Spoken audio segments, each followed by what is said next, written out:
Bonjour à tous et bienvenue dans un nouvel épisode du Bidon College Show. Aujourd'hui, la team et moi, on va parler de l'actualité du vélo.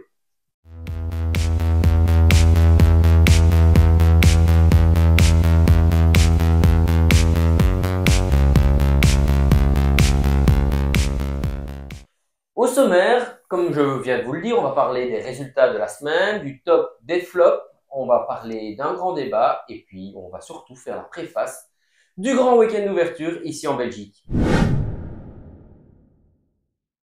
Oui, je vais commencer les news de la semaine avec le Tour d'Algarve qui a été une très très belle édition et un grand cru pour les Belges. Ouais, bah, en effet, comme on en discutait en off, les Belges font un très très bon début de saison et surtout sur la première étape avec Gerben Thijssen. Ouais, qui s'impose devant Van Aert. Ouais, il a un train qui est très très performant. On a vu qu'ils ont travaillé ça à l'entraînement. Ouais, Ouais, c'est sûr. Moi, j'ai été fort déçu de la démarre, qui est assez loin. ouais, ben c'est malheureusement il confirme son mauvais, enfin moyennement bon début de saison avec seulement cette cinquième place à Majorque et puis ici encore une fois aux abonnés absents. Mais il Ouais, a fait une interview où il disait qu'il était déçu, donc je pense que c'est vraiment. Enfin, lui-même s'attendait à être plus en forme que ça, je pense. ouais, et on a un Van Aert qui n'a pas fait le sprint à la première étape pour ne pas prendre trop de risques.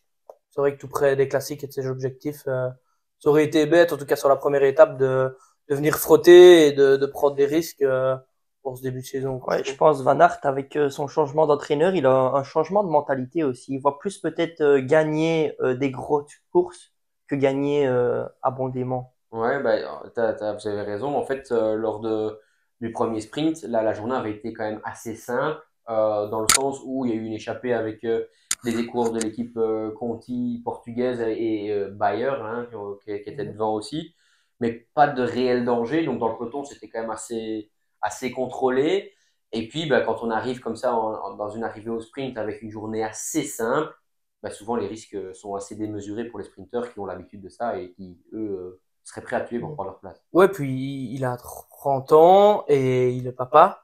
Je pense aussi que dans une préparation de saison, on prend peut-être un peu moins de risques que quand on est jeune, qu'on veut un peu tout gagner. Il y a cette fougue de la jeunesse, je vais pas dire qu'il perd, mais où il arrive à plus se concentrer sur les objectifs. Et ben, comme on l'a répété, ce serait bête de venir se faire une clavicule comme ça en début de saison et de mettre toutes les classiques pour simplement faire un résultat ou gagner sans enlever de l'importance autour d'Algarve, mais qui reste quand même une course de préparation, Moi, quoi. j'allais dire, l'enjeu est beaucoup moins grand que si c'était sur le Tour des Flandres ou Paris-Roubaix ou même une classique flandrienne. Je pense que là, il tentera sa chance, même si ça arrive à beaucoup de coureurs, quoi, je veux dire. Ouais. Bon, après, une flandrienne, ça arrive rarement à sprint massif, mais voilà. Et au Ouais, final, Wout van Aert, on le voit s'imposer sur la troisième étape. Une étape où le sprint était un peu moins dangereux et c'était déjà un peu plus décanté au niveau du peloton. ouais, tout à fait. Ben, je sais pas si vous avez vu l'arrivée, mais il y avait quand même un vent latéral qui a fait que le peloton était quand même déjà très très Mhm. fortement étiré. Puis allez, une arrivée technique. Et vu que il jouait le classement général, on l'a vu aux avant-postes assez tôt dans l'étape, enfin assez tôt dans la finale. Et puis il s'est retrouvé devant et il a dit dans une interview qu'il a pris la décision de faire le sprint Tard. assez tard.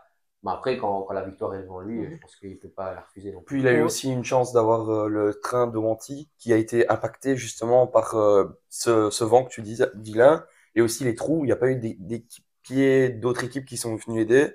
Donc ils se sont retrouvés très tôt devant et Tyson a dû lancer son sprint enfin, un peu trop tôt, même si je pense qu'il fait le bon choix. Parce que s'il attend là, après il y a une trop grosse différence de vitesse. Ouais, Ouais, ça Tyson, prend quand même beaucoup moins de risques quand il y a 15 coureurs et que ça a été un final un peu plus houleux et que c'est plus étiré. Ben là, on l'a vu, il joue la victoire et il gagne. Donc je pense que c'est surtout très important pour son moral. On avait beaucoup de questions sur sa condition, sur sa forme. On sait bien qu'il a fait moins de cyclocross, une préparation totalement différente. Donc ouais. Ouais, après, on dit toujours que quand tu gagnes au sprint massif, c'est pas pour ça que tu es en forme. Tu es vite, tu es fort quand même pour être là dans la finale. Ça rassure parce que tu fais des résultats et ça donne en tout cas de la motivation. Mais c'est pas là qui m'a convaincu le plus, en tout cas sur cette semaine. Mais en tout cas, voilà, il a débloqué le compteur et beaucoup prennent du temps pour le faire. Et lui, il l'a déjà fait. On a vu aussi sur ce Tour de l'Algarve un magnifique chrono de Remco Evenepoel qui, je pense, était au-dessus de tout le monde sur sa spécialité. Donc, enfin, c'est un des faits marquants. Et peut-être un peu déçu sur ce chrono de Ghana qui était quand même assez loin de lui. Et je trouve que, enfin, c'est un des meilleurs rouleurs au monde. Je voulais le voir rivaliser au moins avec Remco, mais il était vachement loin derrière. Ghana et Van Aert, je pense, sont un peu loin, mais ont des objectifs dans cette saison qui sont autres que le chrono, notamment Milan-San Remo et Paris-Roubaix pour Ghana et la majorité des Flandriennes pour Van Aert. Et donc je pense que dans cette optique-là, le chrono, ils sont très forts en chrono, mais on voit aussi un Kung qui a pas été non plus monstrueux, qui lui, on sait bien, prépare aussi les Flandriennes et travaille peut-être un peu moins le chrono l'hiver qu'un Remco qui va jouer des courses par étapes, qui va aller sur des grands tours pour les gagner et qui lui se doit, malgré que c'est une de ses spécialités, d'être dans le chrono et que on sait bien que c'est là qu'il peut prendre du temps.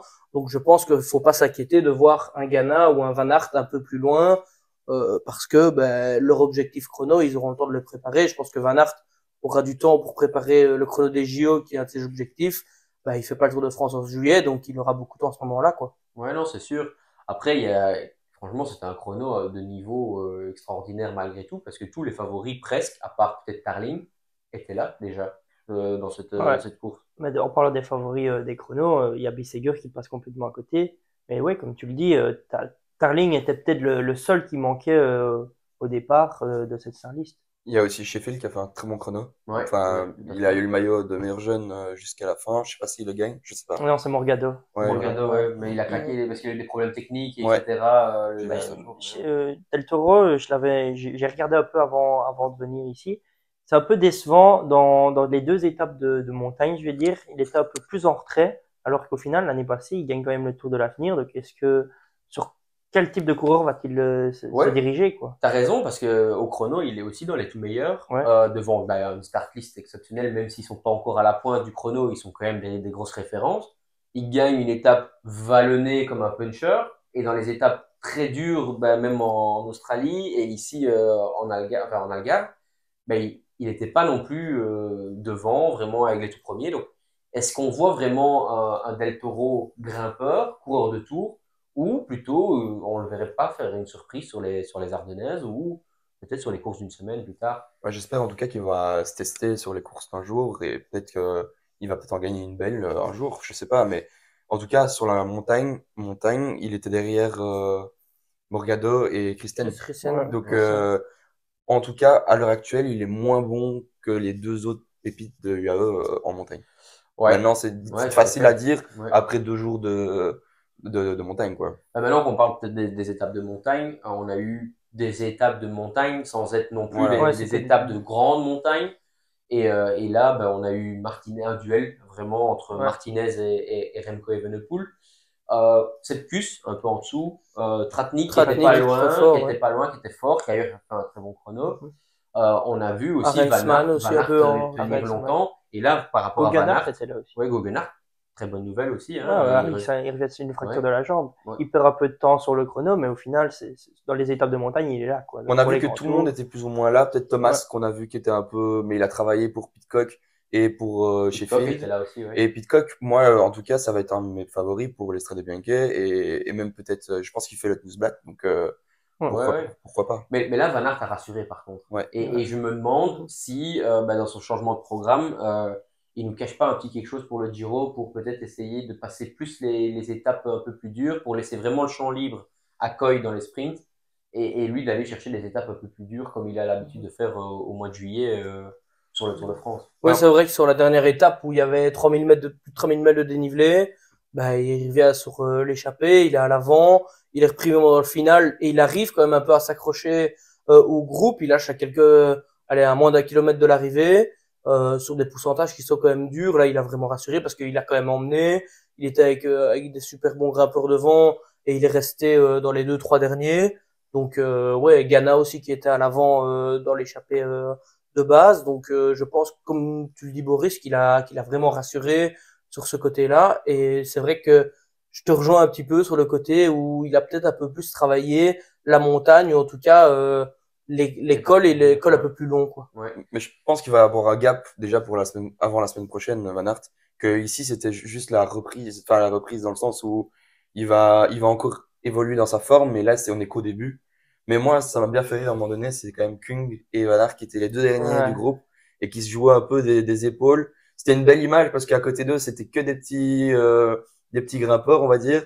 Et eux, ils étaient plus de 70 kilos tous les deux à se frotter un peu l'un l'autre pour avoir la dernière place du peloton. Maintenant, avant de parler du duel Remco et Martinez que j'ai déjà mentionné, quand même encore un dernier coureur que je voudrais mentionner, c'est justement ce Morgado. Il y a la semaine passée, je disais qu'il était peut-être pas au niveau des Del Toro et de Christen, et finalement, il fait quand même un super tour, et il sera aussi ce week-end sur les Flandriennes ici, Je et crois donc qu'il fait le Samin, c'est ça?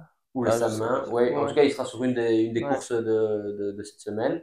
Et, euh, et je me réjouis de le voir parce que moi, vraiment, je le vois plutôt dans ce genre de course Ouais, moi je le vois plus un cours de classique un cours de grand tour. Maintenant, on le voit. Au final, c'est les cours de classique qui sont en forme là maintenant. Tout à Quand on voit fait. Kung, Van Aert, Ghana, ben, ils sont plus forts que certains grimpeurs et Morgado fait partie de ce groupe-là. Ouais, et il a fait un Donc, beau chrono et aussi. il fait un bon chrono. Donc, ouais. Est-ce que Kung fait Milan-San Remo? Ah, Je ça, ne je sais sais Ouais, pas pas. je encore. sais pas. Parce On est encore un peu que, loin pour avoir ouais, je ça. sais bien, mais est-ce que c'est dans ses objectifs? Parce que franchement, il grimpe plutôt pas mal. Et c'est le genre de coureur qui, à la Mohoric, un peu, peut sortir ou à la Seven, tout seul, lui profiter enfin, de D'un final un peu neutralisation. confus. Je Ouais, pense que le problème, c'est peut-être un peu l'explosivité. ouais, Dans parce que le le Poggio Poggio, est on sait très bien que particulier. pour partir dans le Poggio ou même pour être en tête au-dessus du Poggio, sans explosivité, ça peut être un peu compliqué. Maintenant, on sait bien que ça peut se monter très vite et que c'est vrai que dans la forme qu'il a, ça peut relativement lui correspondre. Mais je sais pas, je pense que je le verrais peut-être plus gagner alors comme un Stuyven, un peu en filou, s'il s'est regroupé à la fin Ouais, ouais. et qu'il est encore là, ben, un gars avec de la puissance comme ça, un gars de classique qui est toujours là. Je le vois peut-être plus gagner comme ça s'il est présent dans un groupe de 10-15 vers la fin. Ouais, Un tout à fait. coureur que je vois puncher dans le podium, qu'on n'a pas encore cité et qu'on l'a vu très fort sur la dernière étape, c'est Ben Illy qui fait quatrième du Ouais, général. ouais, ouais, franchement, très fort même. Parce que même, il était avec Van Aert, et que quand il est repris, il arrive quand même à être encore avec les meilleurs après à la Ouais. fin. Ouais, tout à Moi, fait. ceci m'a beaucoup impressionné. J'ai cru qu'il allait, enfin, il a essayé de le faire, mais à 200 mètres de la ligne, j'ai cru qu'il allait faire le sprint. Et je me Ouais. dis, imagine, il vient Ouais, les tout à fait. régler alors qu'il Ouais, est c'est devant. ça. Et devant, il roulait. Donc, non, super impressionnant. Ouais. Bah, maintenant, on va revenir un peu à ce fameux duel qui a animé Ouais. la semaine. Martinez fait un début de saison quand même plus que correct, champion de Colombie au niveau du chrono. 2 étapes. Il a gagné les 2 étapes dures. Après, ça s'est joué vraiment sur l'explosivité. Ouais, mais il était tellement au-dessus, j'ai l'impression, de Remco sur l'explosivité enfin, en tout cas, le sprint, je trouve que c'était vachement marquant. Ça se finit pas à ouais, photo finish, quoi, je veux dire. Moi, je Et je, pense que Remco fait deux erreurs, deux fois lancé trop loin Mhm. pour Martinez, qui est lui vraiment attendu d'aller sur son punch pur pour le sauter au final. Ouais, bah, tout à fait. Et puis, après, j'ai jamais vu Remco en difficulté non plus. Non. Il a jamais été vraiment en souffrance. Même son équipe a fait un travail extraordinaire toute la semaine. Petite mention à James Knox. Ouais. Bien, non? Bah, Knox, au niveau de la Figueira classique, c'est quand même, enfin, il m'avait impressionné déjà à ce moment-là. Il avait fait toute l'ascension avant que Remco attaque et tout le monde était déjà à bloc dans sa roue. Donc, moi, franchement, il m'a impressionné déjà, c'est la semaine passée. Et ici, il montre que j'avais raison, quoi. Ouais, non, mais voilà. Et puis Landa qui s'est dévoué aussi, tout Mhm. simplement. Ouais, fort qui a quand même beaucoup roulé et qui est quand même pour beaucoup, je crois, avec les équipiers qu'on vient de citer, mais sur le fait que ça revienne relativement, entre guillemets, facilement pour Remco, Martinez et le reste du monde sur Benili, Van Aert et Lame Razor, les trois qui étaient devant à ce Ouais, tout à fait. moment-là. Ouais. Et aux côtés de Martinez, on a vu également une très solide équipe Bora avec Higuita et Bob Jungels. Bob Bob Jungels, Jungels, très, super très en fort. forme. Ouais. Ils étaient Je me vraiment. réjouis de voir. Je sais, j'ai pas vu le programme qu'il va avoir dans les prochaines semaines. Mais faut pas oublier que c'est un vainqueur de Kurn, Bruxelles-Kurn. C'est un vainqueur de Liège, Ouais, je veux Bastogne-Liège. dire, surtout ça. Et à multiples reprises sur les grands tours. Donc, vraiment, je me réjouis de voir la saison qu'il va faire. Et on le voit évoluer chez Bora. Hein. L'année passée, il va chercher une étape sur le Tour, je crois. C'est chez Non, Decathlon. c'était Là, chez- c'est chez Decathlon, mais on le voit vraiment qui revient à son niveau. Et Ouais, c'est là, vraiment il a rassurant. vraiment prouvé que cette fois-là, Ouais, il non, était c'est là, sûr. quoi. Ouais. Bah voilà, bah, je sais pas si vous voulez encore rajouter quelque chose sur le Tour d'Algarve. Très, Enfin, très belle édition. j'allais dire, le parcours vraiment, enfin, c'est peut-être parce que c'est chaque fois le même, je pense, non? Parcours Plus ou plus ou moins. moins. c'est- Les Mais étapes, les ouais. routes sont magnifiques et moi, j'ai très bien apprécié le tour, en tout cas. Ouais, et une belle ferveur du public aussi qui était présent. Vraiment super organisation. Et ça prouve encore que les coureurs vont de plus en plus rester, à mon avis, sur des parcours un peu plus compliqués en début de saison pour essayer quand même d'aller chercher un peu plus de forme que dans d'autres courses. Comme par exemple la tour de UAE qui a commencé cette semaine. Avec une start-list aussi très bien fournie quand même, parce que tous les sprinters y sont, j'ai l'impression. Ouais, c'est le Il manque championnat du monde. peut-être juste Demar Tyson, où on n'a pas mentionné juste avant. Mais sinon, tout le monde est là, hein. Wellsford, Groves. Il y a juste Philipsen qui ne fait pas, parce qu'à mon avis, il prépare le Newsblad, mais Ouais. Ouais. Il a choisi de faire les Flandriennes ici parce qu'à mon avis, il a cet objectif. Il a fait quand même deuxième à Roubaix l'année passée. Je pense qu'il va réorienter vers les Flandriennes. Ouais. Mais en tout cas, allez, à part Pedersen et Milan, je pense, Philipsen, et c'est tout. Là, tout le monde est là. Ouais. Ouais. Et en parlant de l'UAE Tour, on a vu un Merlier extraordinaire sur la première étape qui gagne le sprint en se faufilant un peu tout seul, en remontant. En plus, il a eu un petit coup de retard parce qu'il était sur la vague de gauche et la vague de droite est un peu partie. Il revient, mais comme une fusée. Incroyable. J'ai vu ses watts, c'est sur près de 20 secondes, je pense 1500 watts de moyenne ou quoi. Ça, c'est beaucoup. Les Ouais. ouais, je pense que c'est 470, je pense. 1300, je pense, et c'est 1570 qui fait le max, un truc Ouais. comme ça. Ouais, Mais franchement, moi, j'étais impressionné par Tim, mais aussi, je suis un peu déçu que il y a eu certains sprinters qui ont été ralentis par la chute ou parce que je voulais les voir à statut égal, j'ai envie de dire, tu vois. Ouais. Ouais, j'attends la suite de la course. Ouais, voilà, c'est ça. Il reste encore 3 sprints pour voir Mhm. ce championnat du monde Des sprinters. démarrer, quoi, au final. Ouais, et puis après, il y a quand même eu des paysages, quand même l'air de rien. Je sais que je suis pas le plus grand fan d'aller courir aux Émirats arabes, même si pour les sprinters, c'est le championnat du monde. Mais il y a quand même eu des plans de caméra dans les déserts, une route qui passe comme ça avec un peloton qui est nerveux et qui apporte pas mal de stress, etc. C'est quand même des super belles images. Et en parlant, je parlais plutôt dans la vidéo d'étapes un peu faciles, souvent dans les premiers jours des grands tours, des tours. Mais là, tout le monde était vraiment très frais pour l'arrivée. Et la route, elle est large, mais pas assez large que pour tout le monde soit présent. Et alors, je suis très content de voir Merlier faire un sprint extraordinaire. Très déçu de ne pas voir Olaf Koy dans l'emballage final. Et puis, je suis quand même surpris, par exemple, de voir un Maresco à la 3e place. Avec toute la liste des sprinters qu'on vient de dire. Ouais, Maresco, c'est 3e. surprenant, mais le sprint a été aussi lancé très tôt par Gaviria Ouais. et Molano. Molano Les deux Colombiens, qui ouais. ont fait aussi le fait, enfin, c'est ça aussi qui a fait que le sprint était spécial. Ouais, tout à fait. Et on a vu aussi, je pense qu'il serait peut-être intéressant de savoir d'où venait le vent sur l'arrivée. Parce que comme tu l'as dit, Molano il lance de très loin. On a vu, c'est vrai que Merlier était au-dessus du lot, mais c'est vrai qu'il lance de super loin et de loin. Hein. il perd pas par rapport à Merlier. Je pense qu'ils font, enfin non, c'est vrai qu'ils se font un peu reprendre sur la droite, mais faudrait un peu savoir d'où est le vent. C'est intéressant parce qu'il y a vraiment eu 3 vagues même à un moment donné, parce qu'il y avait une vague qui revenait de la gauche. Il y a vague vraiment de eu des Klein sprinters. Maresco revient aussi Ouais. sur la fin. De Hein. Klein, pour moi, c'est De sur la Klein, finale, c'est lui qui va plus vite, mais C'est un des meilleurs sprinters pour le moment actuellement. ouais, en tout cas. quand il est bien emmené, pour moi, c'est un sans faute en tout cas. Mais Ouais, l'équipe Tudor, en tout cas, ils ont une très bonne équipe à tous les niveaux. Ouais. Ouais. Ouais. Et de ce sprint chaotique, il y a quand même une victime, c'est Eddie Dunbar qui est fracture de la main. ouais, tout à fait, qui n'est pas reparti Ouais, il n'est pas ici. reparti. Ouais, le Milan lendemain. Fretin qui n'est pas reparti non plus. Fretin, Fretin, finalement, il est reparti. il est Il a remis une historique, changement de plan, il était reparti parce qu'il se Voilà. sentait mieux. Pour le chrono. Ouais. Mais je pense que après le chrono, il n'est pas. Ouais, il a dit qu'il allait On voir. va Mais... voir, ouais. Mais ouais, et donc du coup, il y a eu un chrono aujourd'hui, parce qu'on tourne le mardi. Et là, c'est une victoire sans partage de l'équipe Émirats Arabes Unis. C'est McNulty, c'est ça qui Moi, c'est Petit Magnus qui gagne, ouais, devant Vine. Et Bierry. Bien, quoi. Ouais. et qui a un super maillot de champion de Ouais, saison. la photo. Captain était- America qui gagne aux Émirats. Magnifique, hein, le maillot, franchement. Et puis l'air de rien, c'est un grand succès pour l'équipe UAE, mais Adam Yates a fait un chrono plus que moyen, parce je crois que si j'ai bien vu, il a perdu 28 secondes. Ouais, mais Vine et Magnulti sont là. Ouais, mais pour le classement général, par rapport à un Van Wilder, il a perdu du temps, mais il est même derrière O'Connor, c'est quand même surprenant, parce qu'O'Connor est loin d'être un grand spécialiste du chrono. Donc voilà, c'est juste un petit enseignement que je voulais mettre Je comme pense ça. que O'Connor sur le Dauphiné l'année passée, il fait un super chrono et qu'il arrive, enfin pas loin de Vingegaard pour le temps. Maintenant, C'était assez pentu comme chrono. C'était très dur en tout cas.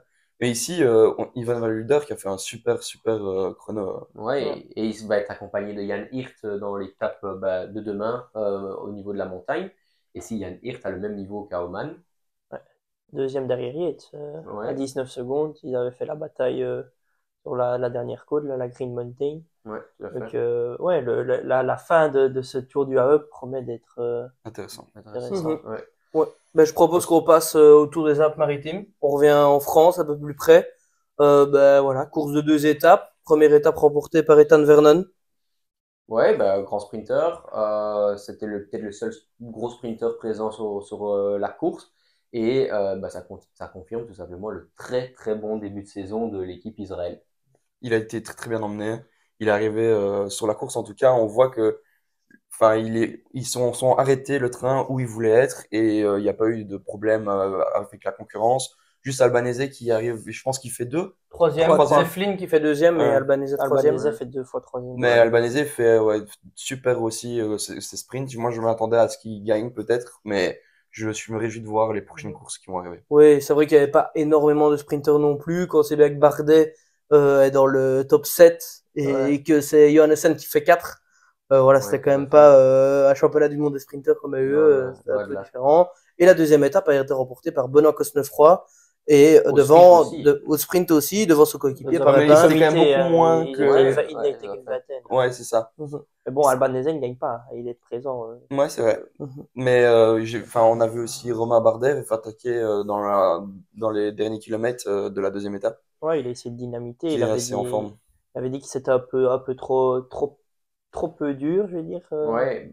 Bah, en fait, ce que je comprends pas, c'est qu'avant c'était sur 3 jours, et maintenant ils ont Maintenant, il y a la fait classique du Var qui était avant, qui a été remportée Mhm. par Lenny Martinez devant Ouais, c'est ça. Johansen, Johannessen. de manière un peu particulière. Ouais. D'ailleurs, Johansen, il perd en levant trop tôt les bras sur cette course-là. Le dimanche, il se fracture la Un week-end clavicule. à oublier pour lui. C'est un week-end à oublier.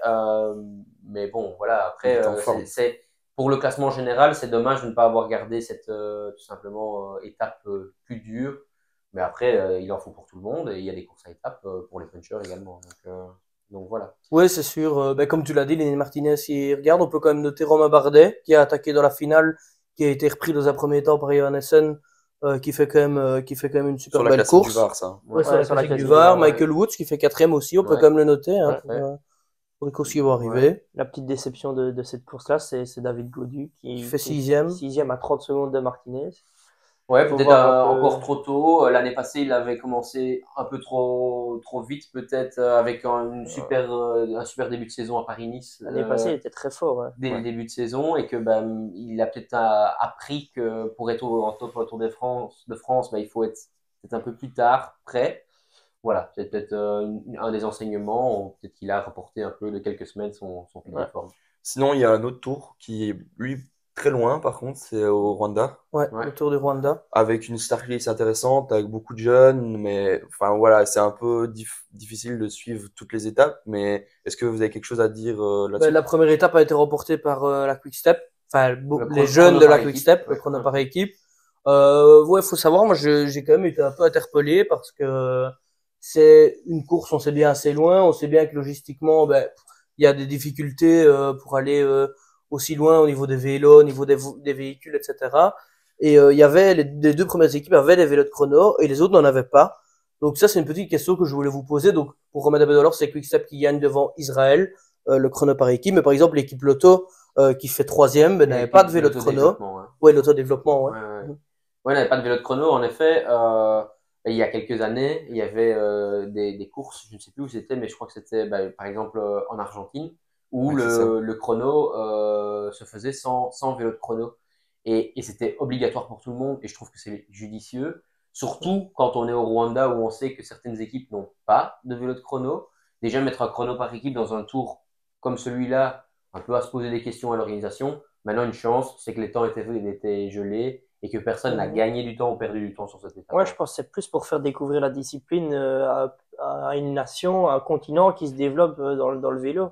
On sait que l'année prochaine, ils ont les championnats du monde. Donc, je pense que c'est le fait, l'engouement de mettre un chrono par équipe que les gens ne connaissent pas encore. Ouais, et, une discipline un peu et de plus voir des nouveaux spectaculaire. vélos. Et Et voilà. puis c'est quand même long comme tour, tu vois, c'est C'est 8 8 étapes, huit ouais. étapes, donc ils ont aussi la capacité de faire enfin de gaspiller une étape, j'ai envie de dire. Ouais, peut-être. Ouais. Après, il y a eu quand même eu d'autres étapes par la suite et La deuxième a été remportée par Einhorn. ouais, encore une fois de chez Israël, Israël, qui donc. engrange encore des points Ouais. et devant William Le Serre Mhm. et le coureur hollandais de l'équipe Quick-Step Devo aussi, Peppermijn, ouais, qui était champion des Pays-Bas espoir Comment? l'année passée. Ouais, ouais. Ouais. Et la troisième étape par Restrepo. Ouais, et donc Peppermijn, Pepper. dont j'ai très dur, comme vous pouvez le voir, à prononcer le nom, a pris le maillot de leader. Et maintenant, on va arriver dans les étapes un peu plus difficiles dans les prochains jours. Ouais. Ouais. Autre course peut-être, sauf si tu veux encore rajouter quelque Non, chose. non, bah, on serait juste voir de la fin du Ouais, tour, tout comment à ça fait, va bah, se... encore voir peut-être une pépite qui va sortir. Ça, c'est à voir. Bah, il y a la Ruta del Sol, Tour d'Andalousie, qui malheureusement n'a pas vraiment eu lieu, ou en tout cas il a été remplacé par un chrono de 5 km. Ouais, qui a limité la casse, je veux dire, pour les coureurs et surtout pour l'organisation. C'est vraiment une grosse boîte pour eux. Bah oui, parce que à mon avis, au niveau des sponsoring, etc., ça a dû quand même faire mal, hein, ça. Ouais. Maintenant, on peut comprendre les raisons et la sécurité avant tout, puis les raisons de la manifestation qu'on respecte totalement, mais c'est quand même triste que ça se passe comme ça. Moi, Ouais, j'ai une c'est question sûr. pour vous. C'est est-ce que les coureurs qui avaient prévu de relancer leur saison là-bas vont être impactés pour leur forme et leur préparation de cette saison 2024? Selon moi, oui, parce que quand tu vas faire une semaine, surtout qui s'annonçait très très dur, avec beaucoup de dénivelé, beaucoup de bosses, c'est pour préparer la saison. C'est vrai qu'il y a beaucoup d'objectifs qui arrivent. Surtout que maintenant les coureurs sont beaucoup en stage, donc on ne fait pas beaucoup de courses de préparation. La saison arrive très tôt, donc 5 jours de course avec beaucoup de dénivelé qui se transforment en un chrono de 5 km, c'est quand même un peu. Et je pense qu'il y a beaucoup de coureurs et beaucoup d'équipes qui doivent se dire on n'a peut-être pas eu de chance d'avoir été sur ce tour-là, en tout cas avec ces coureurs-là, parce qu'il y avait quand même de la qualité et des bons coureurs qui préparaient des échéances à venir. Donc, je pense que ça impacte fortement. Ouais, tout à fait. Bah, il y a quand même, par exemple, je prends l'exemple de Frédéric Frison qui va reprendre ici dans les Flandriennes et qui aura 0 jour de course ou un chrono de 5 km dans les jambes. Donc c'est quand même un peu compliqué par rapport à ceux qui ont choisi d'aller à Bessèges, ceux qui ont choisi d'aller en Algarve, qui eux ont pu courir ou même à Oman. Ça c'est un peu dommage. Maintenant, d'un autre côté, je préfère que la course n'ait pas lieu et qu'il y ait de la sécurité pour les coureurs que ne pas avoir, enfin que l'inverse, pardon. Maintenant, c'est clair qu'avec le temps, je pense que ceci c'est important pour les prochaines 3 4 courses, mais une fois que la saison sera un peu plus lancée, je pense que ça n'aura plus trop d'impact. Ouais, je pense que ils vont avoir manqué de rythme peut-être sur le week-end d'ouverture, mais sur les prochaines courses, je pense que leur forme elle va être, enfin devrait être là normalement. Donc je pense que ce sera pas il y aura pas beaucoup d'impact. Maintenant pour la confiance, certains coureurs voulaient aller gagner là et Mhm. peut-être certains coureurs voulaient se découvrir là en tout cas, parce que tout le monde n'a pas déjà des saisons dans les jambes. Il y a des jeunes coureurs qui peuvent aussi éclore sur ce genre de tour, quoi. Ouais, tout à fait. Et du côté des résultats, justement, à l'instar du Tour d'Algarve, ce petit chrono a bien souri aux Belges avec la victoire de Van Gils, la 5e place de Timonen, c'est la 6e place de Sylvain Moniquet. Ben oui, Lotto Le top est au en début de place. saison. Ouais. Ouais. Sans Arnaud, sans Ouais. victoire d'Arnaud pour le Ouais. moment. Est-ce que vous pensez que sur un chrono comme ça, avec les circonstances qu'on connaît à la course, je croyais qu'il y a des coureurs qui se sont désintéressés du chrono, de la victoire, parce que de toute façon c'était que 5 km, parce que peut-être qu'ils ont préféré aller faire 150 km l'après-midi, ou rien que parce que psychologiquement il y avait de la déconcentration, parce qu'on ne Bah, roulait pas tous les moi, je jours. pense que on peut répondre à cette question avec aussi une autre question. Est-ce que les points UCI ont été gardés? Ouais. Est-ce qu'il y a eu Ouais. des points pour le général ou pas? Non, Non, ça il y a non. eu que pour l'étape.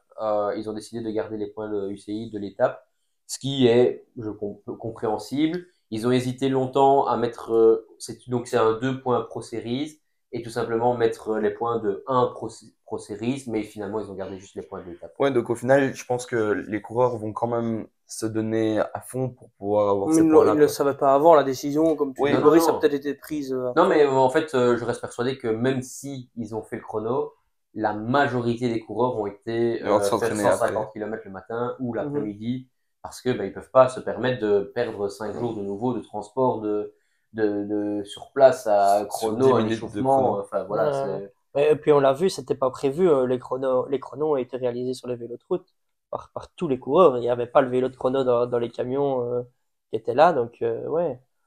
enfin voilà, c'est un mal pour un bien, mais maintenant je pense que en tout cas il n'y avait pas d'autre solution et au moins ils ont eu un petit quelque chose. Maintenant, j'espère pour Jack Egg qu'il avait pris un peu plus à la légère parce qu'au final, on ne le voit que 40e. C'est un peu inquiétant. Ouais, Maintenant, si c'est pris à la légère, c'est pas grave. Si c'est fait à fond, c'est quand même 40 secondes de perdu sur Van Gils ouais, sur tout 5 à fait. km. Tu vois. Mais Enfin, Jack Haig, sur les dernières années, est en train quand même de passer dans l'anonymat quand même un peu Ouais. plus. C'est quand même un peu dommage. bah, je pense qu'on peut passer à notre top et nos flops. Ouais, Ouais, on regarde les tops, Allez, go. c'est allez-y. parti. Alors, commençons par les tops. Et Hugo, si tu es d'accord, qui est ton top? Mon top, on l'a déjà mentionné, mais c'est Martinez. Il fait un début de saison incroyable et il pouvait pas faire mieux cette semaine-ci. Ouais, il a gagné 2 étapes dures. Il a été impressionnant. Et moi, j'ai même une question pour vous. Quelle est sa place dans l'équipe Bora pour les Ardennaises? Ben, moi, je pense que je le verrais vraiment bien sur une flèche wallonne. Je pense que, bon, c'est vrai que l'équipe Bora, comme on l'a dit, est très fournie. Mais justement, je pense jouer avec plusieurs cartes. Bon, Liège, c'est peut-être un peu différent. On sait que ça se joue souvent ces dernières années dans la Redoute et que voilà, c'est un peu plus cadenassé entre guillemets. Mais sur la flèche, même si ça arrive souvent groupé au mur, il y a souvent un ou deux attaquants qui sont là à l'avance. Donc jouer avec plusieurs cartes de qualité. Pourquoi pas un Martinez dans le mur quand on voit l'explosivité qu'il avait, notamment sur la dernière étape en Algarve où c'était assez raide, on le rappelle, près de 10%. Donc non, je pense que ça Surtout peut. que sur Liège, il aura beaucoup de chance que même s'il gagne pas, s'il y a un coureur qui est tout seul devant et tout ça, il peut faire un très bon résultat derrière parce que ça a une arrivée quand même assez, enfin, c'est plat l'arrivée de Liège. Donc s'il arrive à suivre les meilleurs et être là, il pourra faire facilement, enfin, Oui, facilement un podium, je pense. il est très explosif, c'est vrai. Mais en effet, moi je trouve que la flèche est vraiment taillée pour lui. Je sais pas, je pense pas que Pogacar le fait cette année, la flèche. Remco l'a fait. Normalement, Remco l'a fait. Et avoir un peu ce duel s'il sera encore présent à la flèche. Sachant qu'à la flèche, depuis des années, c'est sur un sprint en fait de 1 km, Mhm. une arrivée au sprint. Bah ouais, en tout cas, très beau coureur cette semaine. Mais Ouais, enfin, il y a juste un truc, c'est que chez Bora, je pense qu'il va quand même être leader au niveau de l'effectif parce que il va y avoir peut-être avec Vlasov qui vont se partager, mais Roglic ne fait pas les Ardennaises. Ouais, mais sur les Ardennais, je pense que justement, il y avait cette équipe à l'Algarve, Jungels, Higuita et Martinez. Et je pense que le duo colombien peut tactiquement atteindre de bons résultats sur des Liège-Bastogne-Liège, des Amstel et des Flèches Wallonnes. Non, on sait que la flèche se joue tout sur le mur, mais ils ont deux belles cartes. Et ouais. peut-être un qui peut lancer l'autre, ou on ne Et sait pas. Higuita, pour revenir, je l'ai trouvé fort, mais quand même un peu un cran en dessous. Je m'attendais parce Ouais. qu'il a déjà été aussi gagné, je pense, sur le Tour d'Algarve l'année passée ou il y a 2 ans, sur une de ces étapes-là. Cette année, il était quand même un Ouais, cran en dessous. il fait quand même deux fois quatre, enfin, une fois quatre et une Moi, j'ai fois trouvé où très très fort, il moi. lance, Ouais, ouais. Franchement, ben, il a travaillé pour l'équipe, il arrive quand même à faire des résultats et c'était difficile de faire mieux au niveau de devant lui, c'était que des bons noms. ouais. Je pense justement, c'est sur le chrono que Bora avait misé plus sur Martinez parce que sur la deuxième étape, la première victoire de Martinez, Higuita lance un peu Martinez et fait quatrième. Sur la cinquième étape, je crois qu'il va faire 9 ou 10e et au final, il fait 14e au général. C'est sur le chrono qu'il perd et je pense que c'est sur le chrono de Martinez que Bora avait misé. Ouais. Ouais. Enfin Mhm. voilà, ouais, tout à Exact. fait. Donc voilà, c'était mon top, mais donc toi, tu veux mettre ton Moi, top? mon top, on en a déjà parlé aussi, mais c'est Stephen Kung qui, en tout cas, je me souviens pas qu'il ait fait un début de saison comme ça ou qu'il m'ait paru dans des étapes difficiles comme ça. Je vais pas dire de montagne, mais des étapes avec des bosses assez dures, voire notamment la deuxième étape en Algarve avec un col à l'arrivée de quelques kilomètres. Mais il était là presque jusqu'à la fin, malgré son poids, il paraissait très bon, très fort. Au chrono, malgré qu'il a des objectifs de classique, comme on l'a dit plus tôt, il était quand même pas trop mal. Je pense qu'il fait troisième. Donc il était quand même un peu devant un Van Aert ou un Ganna ou autre. Et donc je pense qu'il faudra compter avec lui sur les classiques et dès ce week-end d'ouverture. Bah, moi, j'ai un souvenir quand même de lui sur le Tour de Suisse, je me demande s'il il le remporte pas, Ça, je pense pas, mais mais il a qui fait un fait bon un très résultat. très bon résultat et qui garde le maillot très très longtemps du leader alors Ben, dans il la gagne montagne 3 fois au quoi. Tour de Suisse, il gagne notamment une étape l'année passée. Mais bon, voilà, c'est son tour national, il est très fort. Mais je pense vraiment que cette année, ça peut être son année parce que on sait bien qu'il est à chaque fois pas loin et qu'il est, en fait, il est quand même presque toujours présent, en tout cas sur les Flandriennes. J'ai rarement vu un jour sans de Kung ou une année où il était un peu plus en dessous. J'ai l'impression que d'année en année, il évolue doucement mais sûrement, j'ai envie de dire. Et que ben, je pense que notamment à Paris-Roubaix, ben, il faut de la chance et ça peut en valoir de peu de faire un Ouais. résultat ou même de gagner à Paris-Roubaix, quoi. En plus, il va avoir une équipe avec lui quand même assez forte, je trouve. Enfin, c'est avec Genietz qui marche très bien, mais Ouais. on a vu aussi c'est Pity Qui fait qui pas le marche. Newsblatt, mais qui fait seulement Kurn, Kurn, ouais. Ah, mais malgré tout, ça, allez, c'est 2 jours, Il allez, fait Kurn Samin, je crois, Petit. Ouais. ouais, Il Tout fait... comme Tyson, qui fait pas le ouais, newsblatt, il fait comme ouais. ça. Mais Ça, voilà, sinon, ouais, comme Kung, quoi. avec tout ça, il fait quand même 9e du général, sur une course avec 2 arrivées au sommet assez difficiles, notamment la dernière étape qui était une étape dure, à chrono. Donc voilà, faire 9e du général quand on a son gabarit de son poids, comme ça au début de saison, faudra compter avec lui en tout cas. Le Ouais, problème de Kung sur les classiques, c'est qu'il doit lâcher les autres pour gagner. ouais, ouais. c'est vraiment ça. Ouais, parce que tous les Flandriens sont tous rapides, presque. Ouais, C'est ça qui est mais fou. lui, vraiment pas. Ouais. Ouais, Donc, vraiment, vraiment pas. Il y ouais. a peut-être Benoît qui pourrait être. Ouais. Mhm. Et toi, Max, Ben, moi, ton mon top? top, c'est le Slovène, c'est Jatraknik, qui fait un début de saison stratosphérique. Deuxième à Murcia, en battant Wellens au sprint derrière O'Connor. Ça montait. 2 jours après, troisième À Rennes. à Rennes sur l'estrade espagnole. Et puis là, ce Tour d'Algarve où il fait 2 fois 5e dans les étapes de montagne. Et au final, il fait troisième du général. Donc, très très bon début de saison. Et j'attends de le voir dans l'équipe classique aux côtés de Wout van Aert. Oui, ça va être un beau bloc en tout cas chez Jumbo Mhm. avec des coureurs qui marchent puisque bah, Van Aert a bien marché, Tratnik a bien marché et les autres qui vont arriver en tout cas. Puis Ouais, c'est. et Vas-y. il fait pas non plus un mauvais chrono, il fait 10e. C'est Ouais. pas non plus un spécialiste du chrono. Bon, on sait qu'il est à la Jumbo, donc il est pour le moment à bonne école, mais voilà, c'est quand même un gars qui marche, un gars qui fait 10e d'un chrono avec la concurrence, comme on l'a dit, hormis Tarling, tous les spécialistes sont là, faire 10e d'un chrono, faut quand même y C'est aller, la quoi. preuve qui marche, ouais. Ouais.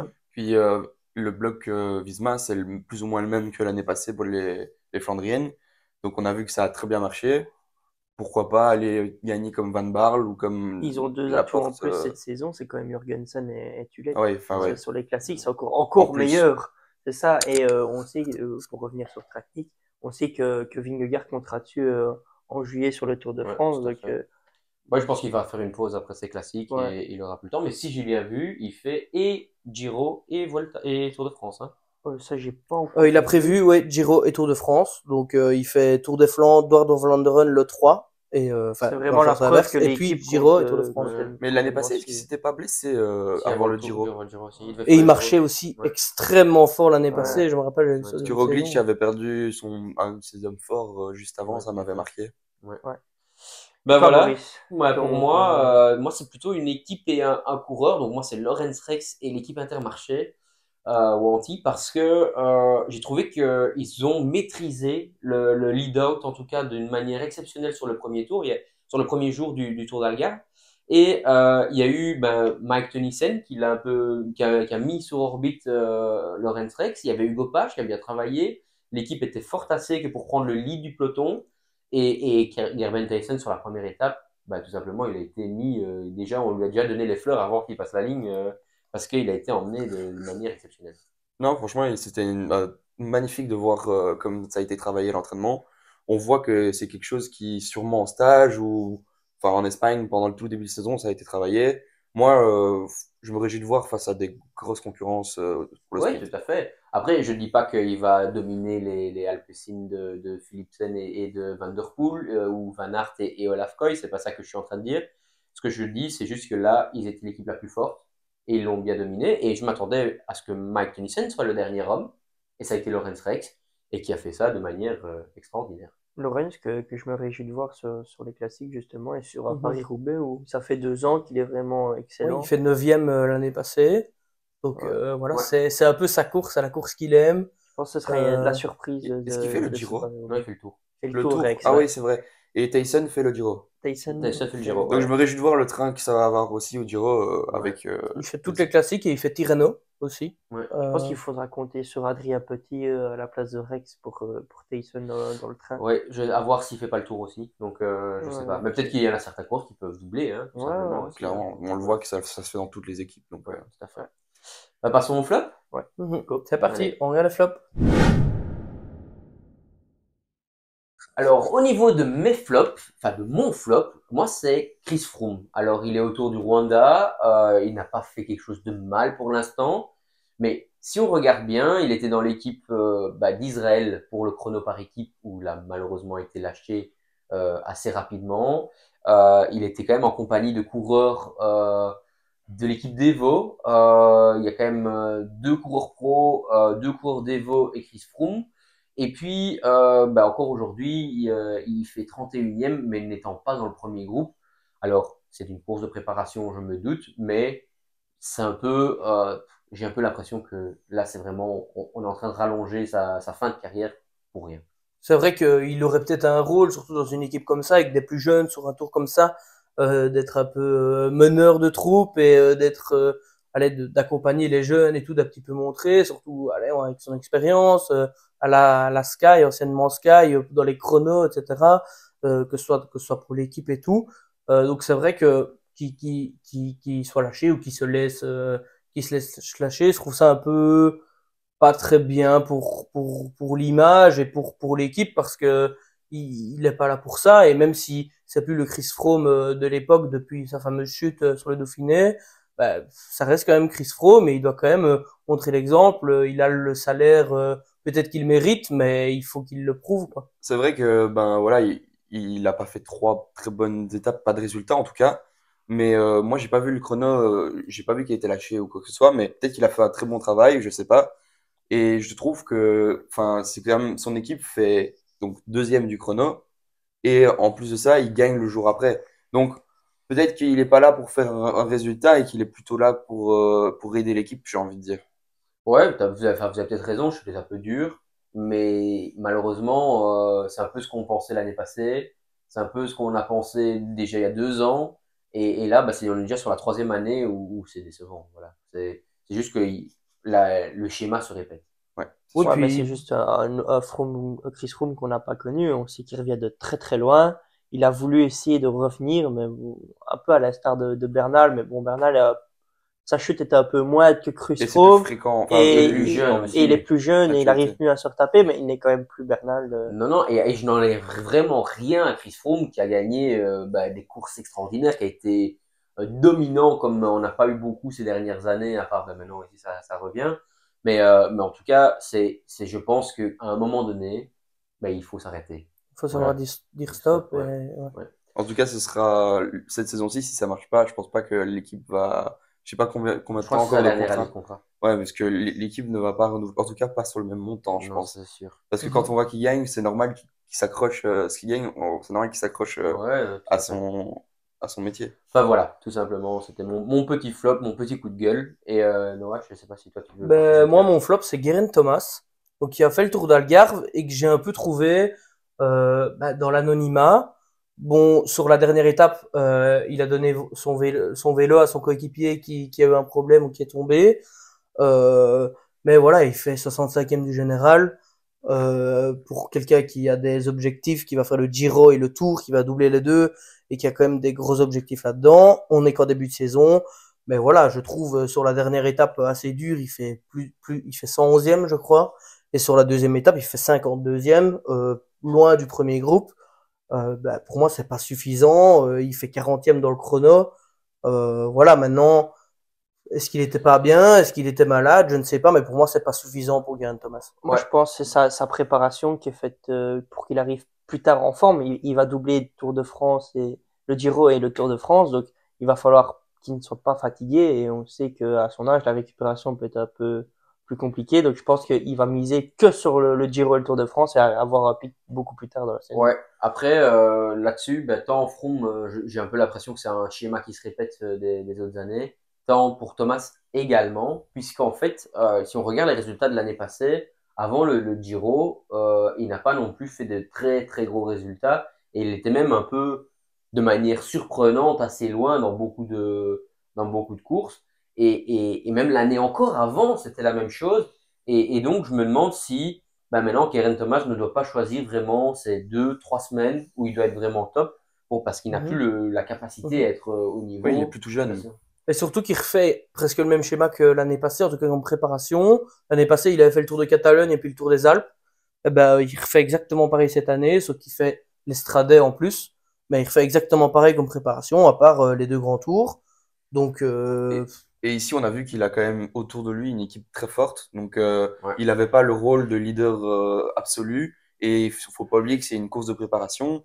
Donc, derrière lui, il y a des Pidcock, des Arensman qui sont là Mhm. pour essayer de gagner, Très quoi. bon coureur. ouais, et pour moi, le petit point d'interrogation aussi, si jamais ce serait dans une optique de pure préparation, qu'il est pas en forme et que ça va évoluer, par exemple, pourquoi aller sur l'Estradais? Maintenant, c'est peut-être pour aider l'équipe, il peut être important, mais c'est vrai que c'est une super belle course, et rien enlevé au Stradais, mais s'il veut faire des semaines de préparation, des tours d'une semaine, pourquoi aller sur l'Estradais et peut-être prendre Ouais, des risques? je pense que ça, c'est par rapport au Tour de France où il va y avoir une course de route blanche, je pense, ou c'était au Giro, je ne sais plus. Il y a un des deux Tour de tours. C'est le France et Tour de Giro, France, non? je crois que c'est le Giro que j'ai vu Mhm. Gilbert qui Ouais, avait mis qui reconnaissait Ah, l'étape ouais, mais je finish. pense qu'au Tour voilà, de France aussi, il y a une étape qui est assez. ouais, de Ouais, toute façon, c'est les deux. dans tous les cas, je pense qu'ils préparent ça. Maintenant, c'est clair que quand tu vas aller sur l'estrade, même si c'est pour préparer et que t'as pas le niveau, tu vas vite Mhm. abandonner ta course. Et là où je te rejoins, c'est quand même sur le chrono, 40e, c'est quand même assez loin, quoi. Ouais. Ouais, encore Un sur, coureur spécialisé là-dedans, donc, enfin, c'est sa qualité, quoi. Ouais. ouais, c'est ça. Maintenant, comme j'ai dit, je lui donne entre guillemets l'excuse de la dernière étape où il a donné son vélo à Sheffield, qui avait le maillot blanc et qui était mieux placé. Maintenant, je pense qu'il est quand même revenu dans le peloton avant la dernière bosse. Donc voilà, il a peut-être perdu un peu d'énergie, mais on s'appelle quand même Thomas. On parle comme d'un vainqueur de Grand Tour et même du Ouais, Tour de c'est ça. France, qui a des objectifs un peu différents de Froome, je veux dire, qui lui, on sait bien que c'est un peu entre guillemets fini. Tandis que Thomas, voilà, il a quand même de vrais objectifs. Il était à 2 doigts de gagner le Giro l'année passée, donc il est encore au niveau sur les grands tours. Et c'est vrai que sur les grands tours, on peut peut-être apercevoir qu'il se bonifie un petit peu avec les étapes Ouais. et qu'il arrive souvent un petit peu moins en forme au début et qui évolue. Je pense qu'il a une bonne récupération aussi. À la différence du Roglic de l'année passée, enfin, d'habitude, le Roglic, c'est plutôt l'inverse, j'ai l'impression, où il est très très fort au début de saison, au début de tour et moins fort à la fin. Ouais, en tout cas, l'année passée, il était fort l'année passée. Il Ouais, était l'année fort à la passée, fin, oui, c'est un mauvais exemple l'année Ouais, passée. l'année passée, le Giro avait vraiment été très lentement roulé, je Oui. vais dire, les 2 premières semaines. Moi, mon flop, c'est Total Direct Energy. Franchement, ils font un début de saison un peu cata. Pas beaucoup de points. J'ai pas de souvenir de qu'ils aient fait un truc marquant en début de saison. Non, le fait le plus marquant pour cette équipe, c'est le fait qu'il n'ait pas d'invitation pour le Tour de Flandre, pour d'autres courses UCI.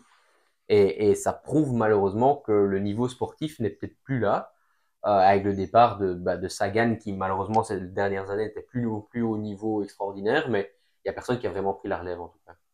Ouais, c'est Ouais. vrai que comme tu le dis, Sagan qui part, qui avait amené à l'époque Daniel Oss, qui était venu avec Bodnar notamment, qui avait amené Specialized, qui avait redonné une nouvelle dynamique à l'équipe, pardon. Et je pense que l'équipe a peut-être besoin en fait de reprendre une nouvelle dynamique, de retourner une page. On sait bien que c'est une équipe qui a comme un vivier avec le Vendée U. Donc c'est une équipe qui doit savoir se réinventer. On sait bien qu'il y a des jeunes de qualité. On a parlé de Burgodo et autres. Donc ça doit être une équipe qui doit quand même, je pense peut-être savoir investir dans des sprinteurs et des gars qui savent gagner et marquer des points parce que même si l'équipe a toujours eu une identité à l'époque d'Europecar, c'était quand même, ils marchaient à fond sur le Tour de France, pas spécialement qu'avec Veuclair et Roland, même si voilà, ils ont quand même été porteurs de drapeau de l'équipe pendant longtemps. Mais je pense que l'équipe doit peut-être voir son recrutement d'ici quelques années, en tout cas chez les jeunes, quoi. J'ai très peur pour la fin de saison, enfin toute la saison qu'il va avoir. J'ai peur qu'il n'y ait pas beaucoup de victoires, voire quasi pas du tout même. Mais bon, après, sur des Ouais. tours de seconde zone, peut-être aller chercher des étapes ou quoi, mais franchement, moi ça me fait peur en tout cas. Ouais, après, moi, qui me semble justement un peu bizarre, c'est que même encore le Tour de Rwanda au niveau du chrono par équipe, ça n'a pas été. Au niveau des coupes de France, des courses en France qui sont en train d'être là, ben, très peu sont dans le top 10. Même à un moment donné, je sais plus c'est qui a essayé de faire le bond vers l'échappée. Il a fait une partie de la journée devant avec l'échappée.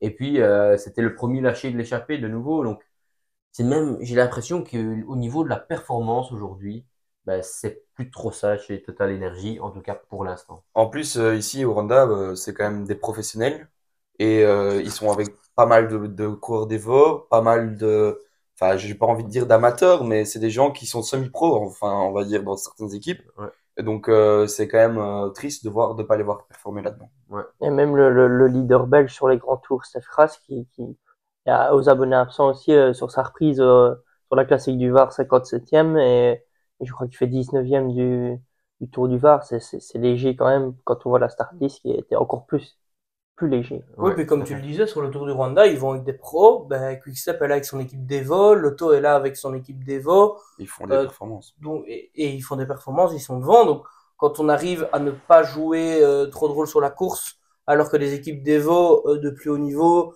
arrivent à peser, à gagner et à être présents, ben, je pense qu'il faut quand même un peu aussi se poser des questions sur le management de l'équipe en interne aussi, parce que Ouais. ça peut poser des problèmes. On sait bien avec les points UCI que ben, on ne peut pas se permettre de, entre guillemets, perdre une saison et de faire une saison un peu Blanche. blanche, entre guillemets, quoi. Ouais, tout à fait. Ben voilà, si vous êtes d'accord, on va maintenant. Passer à On mon va flop. passer au top À de mon flop. Maxime. Ah, bah désolé, Ouais, désolé, ouais, vas-y, bah, vas-y. mon flop cette semaine, c'est Marc Hirschi, le Suisse, qui est transparent sur sa reprise en Algarve. Il a fait juste 6e sur la Figueira classique dans le groupe derrière Remco au sprint, mais bon, quand on voit où il était avec Sunweb, je pense qu'il devait gagner ce sprint de ce groupe-là. Et à la Volta d'Algarve, bah, il était là un peu avec des jeunes. Je pensais que c'était lui qui allait être le leader et il était inexistant. On sait qu'il a eu dur à s'intégrer chez UAE, mais avec sa saison l'année passée où il remportait des courses plus de second niveau, je m'attendais à le voir scorer cette saison et début de saison plus que décevant. Ben, il va falloir qu'il s'inquiète pour sa place parce que, honnêtement, maintenant, avec les jeunes qui poussent derrière, ça va devenir compliqué de re-signer, en tout cas, dans la même équipe. Je sais pas combien de temps de contrat il a. Mais en tout cas, moi, avec les Del Toro, les Morgado, Christen, etc., derrière, il aura plus beaucoup de courses où il sera leader, je pense. Oui, pourtant, comme tu l'as dit, Max Morin a fait Guerre classique. Il fait 6e. C'est vrai qu'il a pas gagné le sprint de ce groupe-là, mais c'était quand même dans une finale super dure. Je l'ai trouvé quand même assez fort, je vais dire, dans la bosse qui a vraiment dessiné la course. Mais c'est vrai que ce Tour d'Algarve, je pense qu'il est 43e au général. Oui, il y avait tous les jeunes devant lui. C'est pas suffisant pour lui. Puis voilà, il fait 75e d'une étape, 68e d'une autre. Il est pas là dans les résultats et dans les faits, comme vous l'avez dit, bah, il est pas transcendant. On ne le voit pas. Il est un peu inexistant en fait. Ouais, bon, on va voir un peu comment le reste de la saison va se dérouler. Maintenant, quand tu as deux coureurs qui sont tout simplement devant au classement général, bah, vous avez tous été dans une équipe. Vous savez que les instructions de DS, c'est quand même de dire, ben voilà, Morgado est 8e au général, 9e, 10e.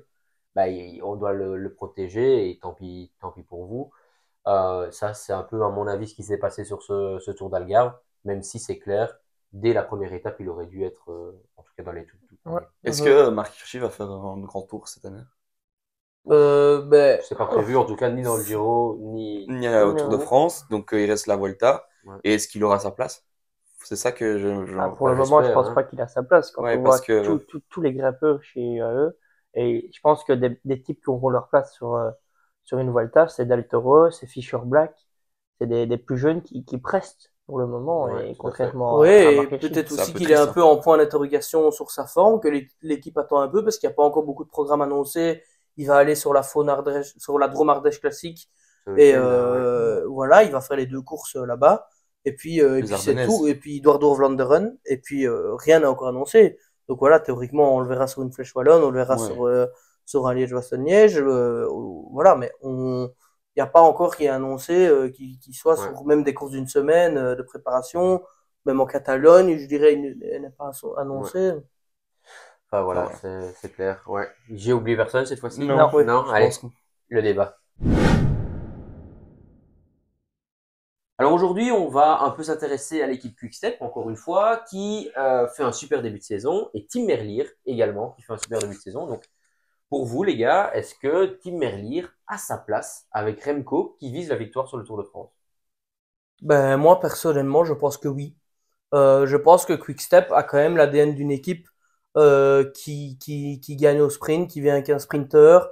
Et sur une course comme le Tour de France, on peut pas se permettre de venir avec Remco, tout miser sur Remco, qui peut peut-être chuter à la deuxième étape ou quoi. Donc, il va falloir des cours Remco, des Landa et autres. Mais je pense que venir avec un team Merlier, lui mettre 2 hommes, je pense que c'est faisable. Surtout qu'on peut mettre un gars qui peut rouler si Remco Almayo est devant et qui peut aussi servir d'un échelon dans le train, on va dire, de Tim Merlier. Et surtout qu'il y a des coureurs assez complets qui peuvent être dans un train au cas où. Donc je pense que c'est faisable. Moi, j'ai pas envie de ça en tout cas, parce que j'ai envie que Quickstep donne toutes ses chances de gagner le Tour de France et ou de faire podium, parce que l'objectif c'est podium, même si je pense que c'est un peu déguisé pour pas dire j'ai envie de gagner le Tour de France. Mais en plus, si on met Merlier, etc., et qu'on finit allez, troisième ou deuxième pas loin du premier, on va s'en vouloir de peut-être à cause de ça, on n'a pas tout misé sur Remco Evenepoel. Moi, je suis pas d'accord que Remco ait besoin de 7 hommes pour lui parce que quand on voit les armadas à côté, je pense que je crois que le septième homme Quickstep, je vais dire, ben, il sera lâché bien avant qu'on puisse l'utiliser comparé à une armada UAE et tout ça. Donc, je pense que ce serait pour moi important d'avoir Tim Merlier chasser des étapes. Et Merlier, c'est pas un sprinter qui a besoin de 8 mecs devant lui pour gagner. Je pense qu'on lui met son poisson pilote. On met un Gianni Moscon qui sera capable de protéger Remco également sur les parties plus plates ou venteuses. Et je pense que voilà, la Quickstep devra de toute façon être devant jusqu'aux 3 kilomètres pour protéger Remco sur les étapes de plaine. Je pense que 3 mecs après les 3 derniers kilomètres pour Merlier qui sait se débrouiller, c'est Puis je suffisant. pense que Asgreen sera au Tour de France, moi, et ça peut déjà, enfin c'est un homme qui va pouvoir aider Remco Evenepoel et qui pourra aussi aider Tim Merlier si Ouais. il y est. Pour moi, ce serait une erreur d'aller avec une équipe autour de et Tim Merlier et Remco. C'est mon avis, parce que Remco a le droit d'avoir sa chance sur le tour. Je pense que même s'il y a des plus grands favoris comme Vingegaard, comme Pogacar sur le tour, ou même peut-être Roglic, hein, qui est plus ou moins au même niveau, voire peut-être un peu supérieur, ben pour moi, quand tu joues le podium, tu as droit à avoir ton équipe complète. Et même pour revenir sur l'équipe Quickstep qui va faire le tour, moi je pense vraiment que Landa et Remco vont partir sur un pied d'égalité sur la première semaine. Et puis, bien évidemment, vu la difficulté de la première semaine du Tour de France, ben, la hiérarchie va se faire. Mais si Remco a un problème, si Remco ne joue plus le classement général, il y a encore tous ces coureurs-là qui vont pouvoir aller dans les échappées. Donc, pour moi, Tim Merlier est un coureur extraordinaire. Il mérite de faire ses sprints avec les meilleurs coureurs du monde.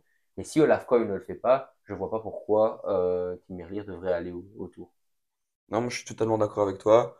Et enfin, l'air de rien, le Tour de France c'est très important, mais on peut trouver des objectifs autres que cela avec le Giro, la Vuelta. C'est très important aussi de gagner sur ces deux grands tours-là aussi. Enfin, moi, c'est mon avis en tout cas. Ouais, je suis tout à fait d'accord avec vous. Moi, ça part un peu sur une optique du vélo que je n'aime pas trop, c'est de tout miser sur un homme. Maintenant, Mais tu mises pas tout sur un homme, puisque tu vas avoir Landa, tu vas avoir Van ouais, Wilder, tu vas Landa avoir est quand même, Moscon. Ouais, c'est pas Landa est quand des. même cité enfin, recruté pour être aux côtés de Remco sur le Tour de France et aura sa chance sur la Vuelta qui suit. Oui, d'accord, mais après, je reste persuadé que si ça va pas, il y a encore des cartes partout. Van Wilder dans une échappée au long fleuve, Ouais. Landa, même chose, Moscon sur les routes blanches, ben, comment est-ce il va se gérer? Asgreen, On a Lampard, vu c'est des quasiment. coureurs Et qui, tu crois vraiment que Lampard sera là avec Remco? ben, Moscon, Asgreen, Lampard, c'est 3 mecs qui dans la montagne n'auront mais Parce alors, que si tu mets pas ces le poids. trois-là, si tu rajoutes juste Merlier, ben, ça fait un homme en moins. Et Oh, ben, ça- Quickstep n'a peut-être pas le vivier de grimpeurs, même s'il le travaille, qu'une Jumbo, qui peut se permettre de ne pas mettre Olaf Ouais. Koy parce qu'ils ont 10 D'accord. gars qui peuvent. D'accord, mais meilleur niveau. quel est le problème? Par exemple, sur quoi il y a eu une grosse différence entre UAE et Jumbo sur les dernières années sur le Tour de France? Ça a été vraiment sur le contrôle de l'échappée qui partait, parce que on a eu des Van Aert qui étaient dans l'échappée en satellite. On a eu Jumbo a utilisé cette technique de l'échappée très très très bien ces dernières années. Et UAE, à chaque fois que Pogacar a eu le maillot jaune, ils n'ont pas réussi à contrôler les débuts d'étape où il y a eu des échappées avec des échappées de 20-30 coureurs. Ben là, si tu as Asgreen, Lampart, ben tracasse pas que l'échappée, elle sera contrôlée. Que contrairement à avoir, ben oui, encore 2 hommes ou 3 hommes dans la montagne, si tu te retrouves avec Almeida, de toute façon, c'est impossible d'avoir autant d'hommes que UAE ou que Jumbo. Les meilleurs coureurs du monde sont enfin, Visma, Lezebaï, les meilleurs coureurs du monde sont dans ces équipes-là. Donc, pour moi, la place de Tim Merlier, non. Même si c'est un coureur extraordinaire, je le répète. Oui, puis c'est l'assurance pour l'équipe de venir à Merlier. Je vais pas dire de gagner une étape minimum, mais c'est l'assurance d'être là dans les sprints et d'être dans les 2-3 meilleurs et de potentiellement être sûr de gagner ou de faire un super résultat, au moins sur une étape. Ouais, mais en plus si tu rajoutes un sprinter, c'est rajouter du stress au coureur le jour de la course, d'une étape de sprint, mais en plus, les coureurs doivent être à l'affût pour l'échapper, doivent être à l'affût pour frotter. C'est pas une étape où, enfin, on va me dire maintenant, toutes les étapes sont dures, même pour tout le monde, mais les coureurs vont pas se la couler douce dans le peloton, quoi, c'est ça. Oui, maintenant, il n'y a pas que cette équipe-là.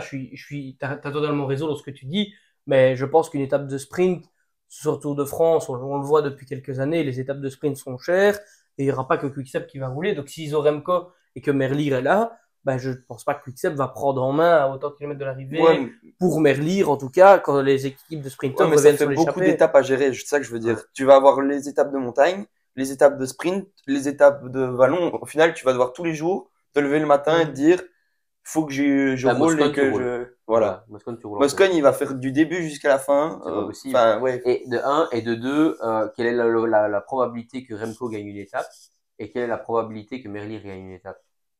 Qui a plus de chances de gagner une étape? Merlier, un Remco. sprinter pour moi. Pour Ouais, Remco. Remco a prouvé que sur chaque grand tour, Et il en avait plus, gagné. L'air de rien, aller avec Remco sur un grand tour, c'est plus de chances de ne pas tomber, de ne pas, parce qu'un sprint massif, tu sais un peu qui tout double. Non, Ouais, mais je parle Tim Merlier, première étape, c'est peut-être un sprint, il est à terre, tu vois ce que je veux dire? Mais dans Oui, ce mais cas-là, si tu vas Remco par peut là, pas- Remco, première étape, il peut aller à terre. Ouais, mais sauf qu'un c'est sprint bien, massif, ouais. c'est beaucoup plus dangereux que. Oui, mais ça peut être houleux à la fin. On sait bien qu'il faut être Ah, placé pour la ligne des 3 le vélo, km, que va ça vite, roule, hein. que c'est le Tour de France, que c'est les premières étapes. Il y a quand même souvent des chutes dans les débuts. Donc, Je veux dire, le facteur risque que tu perds ton leader est est beaucoup plus fort grand pour Merlier. que pour Remco. Remco, s'il prend trop de risques, c'est sur dans une descente de col, sur un moment. Ça peut être aussi dans les bordures. Oui, voilà. Dans l'emballage du sprint, mais ouais, enfin. Ben voilà, donc si on vote, donc c'est 2 oui, 2 non, c'est ça? Ouais, je pense. Dites-nous votre avis dans les commentaires. C'est bien équilibré en tout cas. Ouais, pour une fois. Ouais. Mais ben voilà, maintenant on part vers ce qui nous attend ce week-end et on le sent, ça y est, les classiques arrivent. Cette semaine, c'est une semaine importante pour tous les Flandriens et pour tous les Belges. En fait, la compétition reprend en Belgique avec le Up News Black et Kuurne-Bruxelles-Kuurne. Un peu plus tard dans la semaine, il y aura le Samin également. Donc, je sais pas par laquelle des courses vous voulez commencer. Peut-être par... Je pense Newsbat, la plus Allez. importante, et la première en Belgique, avec au niveau belge un super plateau, Van Aert, Philipsen aussi. C'est déjà ça, ça fait plaisir de voir ces deux-là de retour à la bagarre, de Belges qui depuis quelques années sont presque les Belges qui mettent le plus de points et au plus haut niveau. Ouais. Il y aura Arnaud Delis aussi qui sera là et qui mise beaucoup, et on l'a vu surtout l'année passée faire une très belle course. Malheureusement, il fait deuxième, donc je pense qu'il sera là avec la revanche en tête. Ouais, puis qu'il y a pas que les Belges sur cette partie, il y a tous les plus forts Flandriens du monde, à l'exception de Mathieu Van Der Poel, mais il y a Stefan Kung, Mats Pedersen, tout le monde est là. Mats donc. Pedersen, je pense pas qu'il Non, Pedersen, qu'il il est a- pas là. non. Mais il y a Jonathan Milan de Ligue Ouais. Ah, Tout à fait, Il y a- Steven aussi. Mohoric qui a été très fort l'année passée Ouais, aussi, j'ai dit Christophe Laporte, Ouais, on ouais, oublie, Tige Benoît.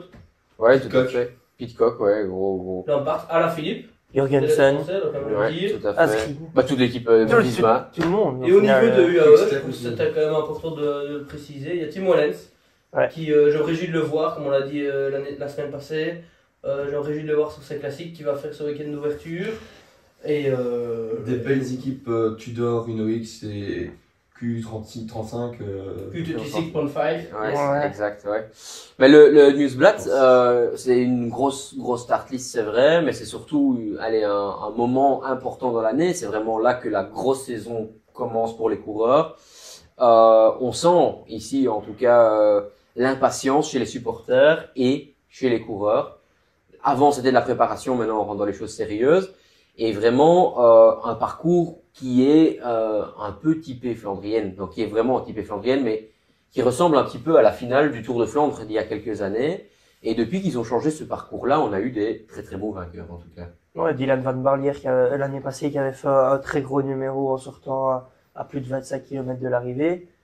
Et Il y a 2 ans qu'il ouais. gagne aussi. ouais, c'est des classiques qui ont, on a un sacré palmarès. Et on voit vraiment que tout le monde est impatient, tout le monde est là. Il y a cette ferveur du côté des supporters belges.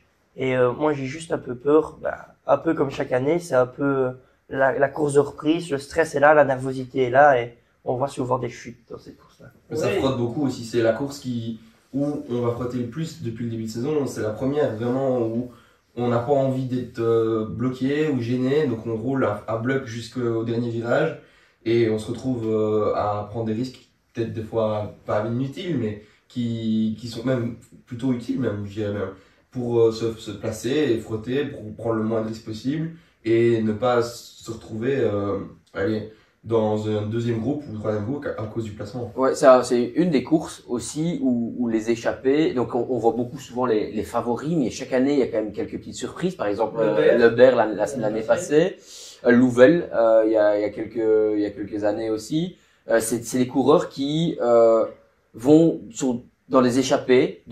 C'est une course qui fait que 200 km, c'est beaucoup hein, pour tout le monde, mais par rapport au Tour des Flandres et autres, ça reste quand même plus abordable pour tous les coureurs professionnels.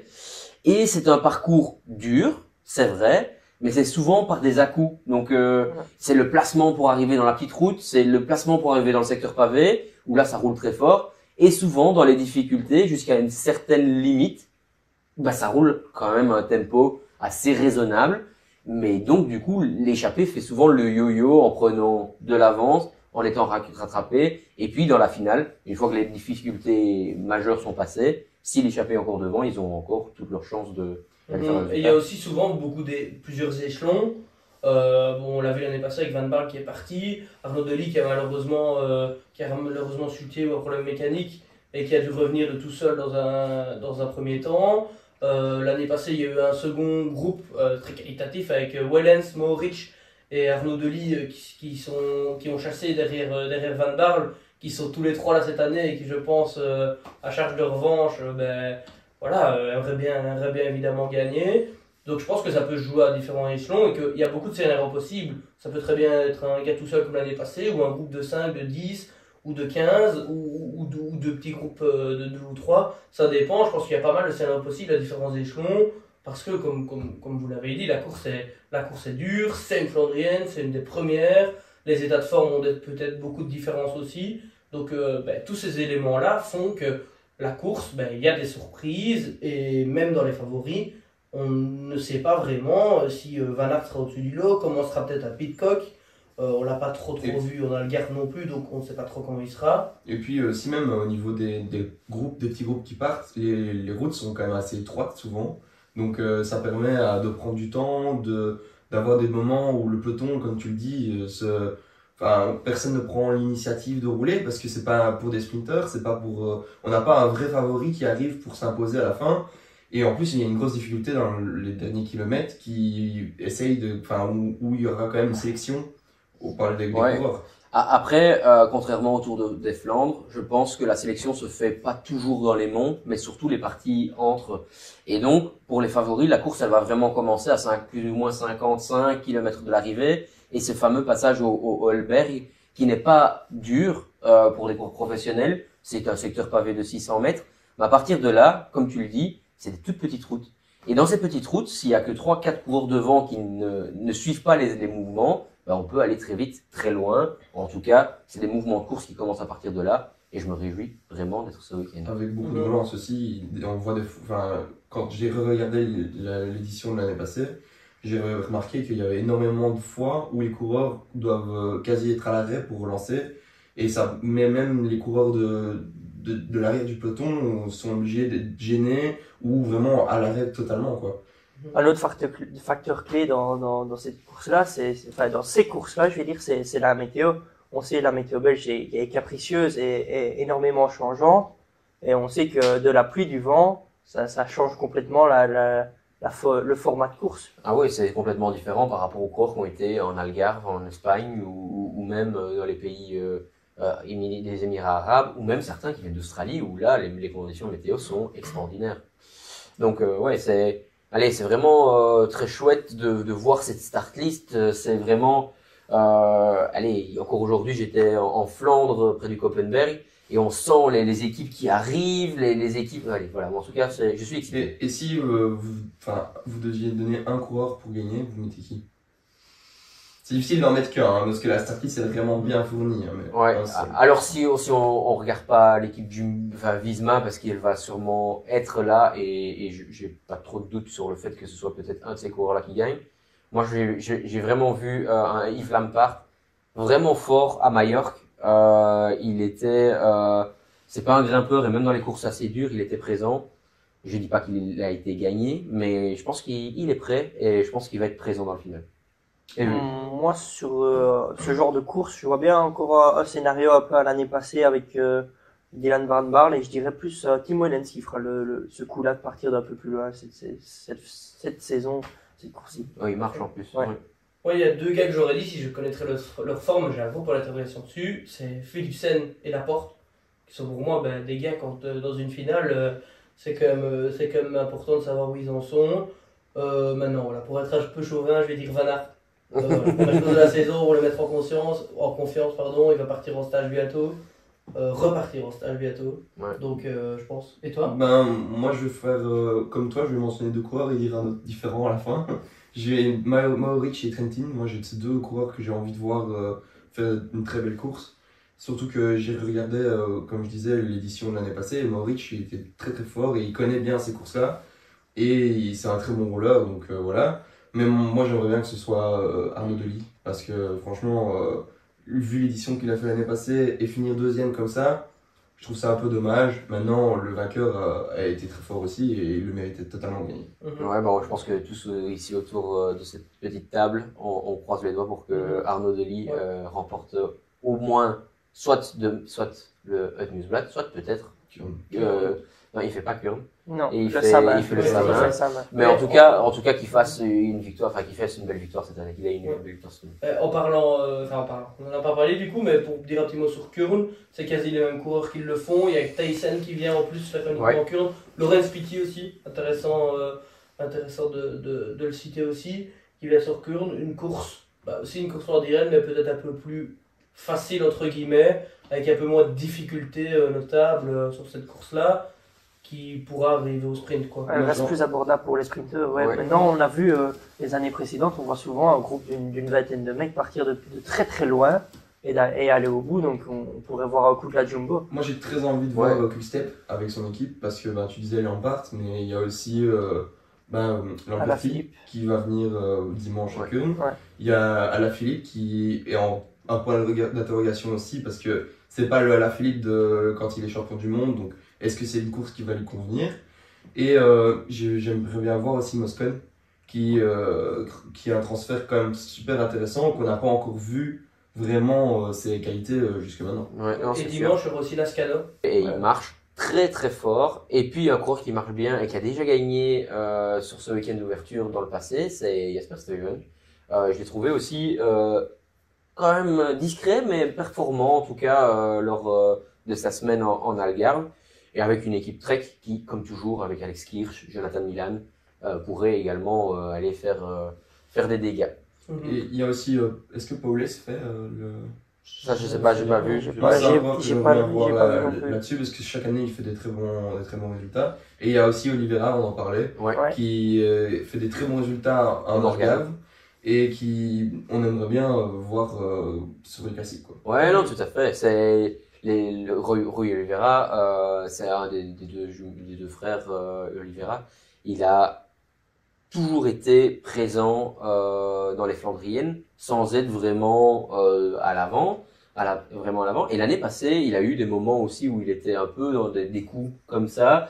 Et cette année, il marche. Donc j'aimerais vraiment bien le voir avec Morgado aussi. Bon, bah, pour ma part, cette course-là, ce sera plus un sprinter. Et moi, je vois bien Jasper Philipsen l'emporter. Ouais. Moi aussi, c'est C'est vrai. le gros favori, on a Ouais, bien. je pense que c'est c'est- la Ouais, moi je verrais bien Jonathan Milan, par exemple. Ah ouais? Ouais, parce que c'est vrai que c'est plus pour les sprinteurs, mais malgré tout, les boss sont assez loin de l'arrivée. Mais l'année passée, on a vu comment ça s'est passé et il fallait passer les boss. Alors je dis pas que Milan est meilleur que Philipsen, mais juste que Milan a déjà quelques jours de course en plus, surtout dans des parcours assez difficiles. Donc pourquoi pas. Ouais, bah, je propose qu'on passe peut-être aux courses françaises. Il y a deux petites classiques françaises.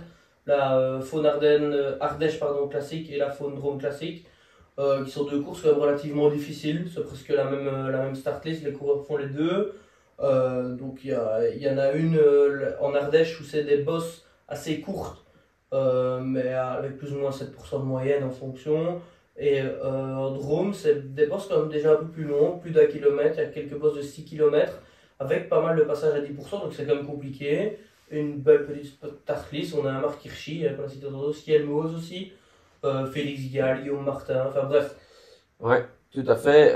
C'est Alaphilippe qui avait gagné l'année passée, donc pour une des deux, je sais plus laquelle. Ça, Mais c'est Ardèche, je crois. Ardèche. Ardèche, ouais, mais c'est la preuve que il faut être assez puncher quand même pour gagner.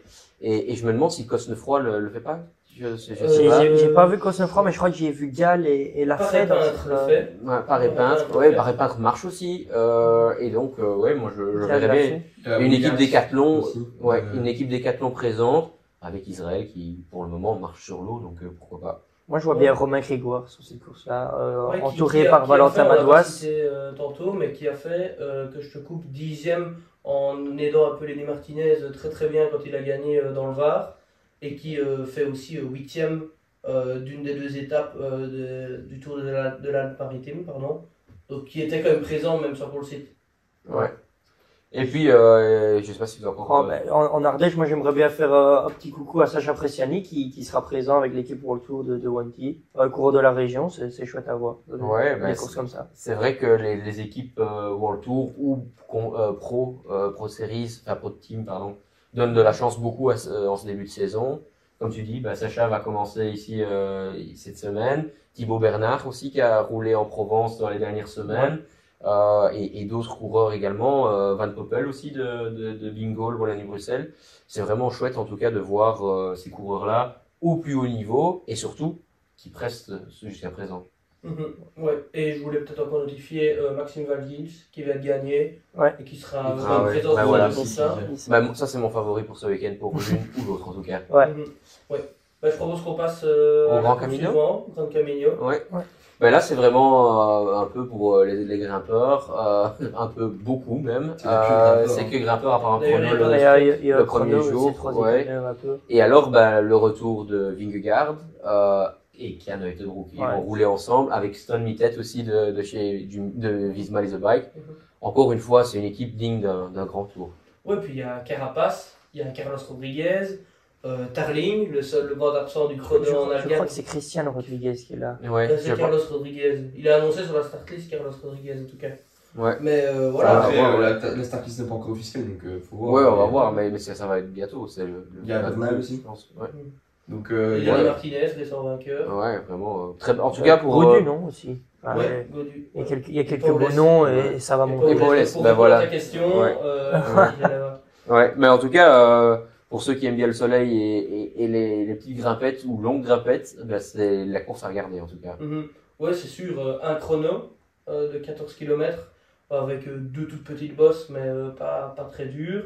Et sinon, 4 étapes de montagne, on peut le dire. Ouais. Donc, ouais. Il y a Tarling pour le chrono, justement, Ouais, mais qui manquait à l'Algarve. Ouais, ouais, tout à fait. Mais je pense que l'année passée, Vingegaard avait gagné 2 ou 3 étapes plus le Tour. Il avait vraiment dominé avec un Je Attila pense que Valter. ça sera pareil cette saison. Ouais, à voir un peu comment ils vont se répartir les rôles avec. Avec Ouais, parce Yann. que Kian, peut-être que ça va être Ah, différent, ouais, mais ouais. Et, ouais, il y a Ineos qui annonce, comme on l'a dit, quand même avec Hayter aussi. Donc, Ouais, si mais- c'est bien Carlos Rodriguez, il y a quand même Kiato aussi qui recommence là-bas. Donc, quand même une belle équipe Ineos aussi Ouais. sur ce tour-là. Castroviero. Castroviejo, Ouais, Ouais, C'est vraiment, une belle vraiment équipe. belle, belle équipe. Contrario des Flandriennes ici, qui ont une Ouais. équipe un peu plus faible. Et donc, pour la dernière course de la semaine qui va finir, c'est le Samaï, une autre Ouais. petite classique sympa en Wallonie. Et là, on voit Arnaud Delis qui sera là aussi, Tyson, Milan Mentin, Morgado aussi. Ouais. Et c'est là-dessus que j'aimerais bien le voir sur des courses, des classiques comme ça, mais de second niveau. Et je serais curieux de le voir très là-dessus. dur aussi, encore Ouais. similaire à un peu l'Etniba, dans le sens où les routes sont un peu plus étroites. Ça va vraiment jouer avec le vent et tout ça. Donc, Ouais, et là, j'aimerais quand même voir aussi l'équipe Bingo Wallonie-Bruxelles performer. Je sais que Sacha Wemas recommence dimanche à Kurne. On l'a pas encore vu. Est-ce que c'est parce que il se focalisait, il avait un planning d'entraînement qui était focalisé sur ça, ou c'est parce qu'il arrive seulement en forme maintenant, je ne sais pas.